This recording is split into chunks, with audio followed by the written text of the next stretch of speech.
Welcome to Garden of Glory. In 2 Corinthians chapter 7, verse 10 to 16, we see the fruit of real repentance. Godly sorrow brings salvation and leaves no regret.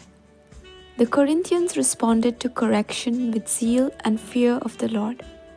And Paul rejoices not just in their change, but in their love. कोरिंतकारांक दुसरें पत्र 7 ओळी 10 ते 16. देवाक मानता तसली खोंत जिवीत बदलूंक आनी तारोण जोडूंक पावयता. आनी अशें जालें तर कांयच वायट ना. फकत मनशा सैमांतली उपजता ती खोंत मरणाक पावयता. तुमकांच कितें घडलें तें पळयात. देवाक मानता तसली खोंत तुमकां भोगून तिचो कसलो फळ मेळ्ळो तो चिंतात. कितली तुमची उमेद वाडली. तुमचोच मान राखूंक कितलीं तुमी सुडसुडीत जाल्यांत. तुमचे मोदें वस्तोल्या वायटाचो कितलो तुमकां कांटाळो दिसलो. शिक्षेची केदी भिरांत म्हाका पळोवची कितली आशा. म्हजोय मान राखूंक आनी गुन्यांवकारांक खास्त लावंक तुमची उर्बा कितली वाडली. हे सगळे बाबतींत तुमकां कसलोच गुन्यांव ना म्हूण तुमी दाखोवन दिलें. म्हणटच अपमान केला वो अपमान भोगला तांचे खातीर तें पत्र हांवें बरोवंक ना. तुमी आमकां भोगतीन मानून घेतात हें देव जाणो आनी हें तुमकांच दखल करूंक जाय आसलें म्हूण तें पत्र हांवें बरोवन धाडलें. आनी अशें जालें म्हूण आमकां घोटाय मेळ्ळी. आमकां घोटाय मेळ्ळ्या तिचे भायर तिताक संतोश भोगलो म्हूण आमी ओदीकूच संतोशी जाल्या. कित्याक तुमी सगळ्यांनी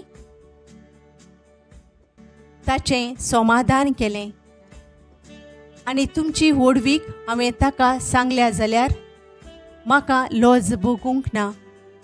परतें जाल्यार जशें तुमकां सदांच खरें तें सांगलां तशें तिताक हांवें तुमची होडवीक सांगल्या तीय खरी. आनी तुमी सगळ्यांनी खालतीकायेन ताचें आयकोलें आनी भिरांतीन आनी कडकड्यान ताका तुमचे मोदें घेतलो. ताचो उगडास करून ताचें काळीज अपुरबायेन तुमचे वाटेन ओदीकूच ओडोन वेता. तुमचेर पूर्ण विस्वास म्हज्यान दवरूंक जाता म्हूण हांव Santoshi. Godly sorrow is not meant to destroy you. It's meant to save you. The Corinthians didn't just feel bad, they changed. They longed to make things right, and that repentance brought Paul deep joy. Even Titus was refreshed by their love. This is the power of a soft heart. It restores relationships. It rebuilds trust. It reflects Christ. Let us pray. Lord, thank you for the gift of repentance. Thank you for a sorrow that leads to joy. Make our hearts soft, quick to respond to your voice.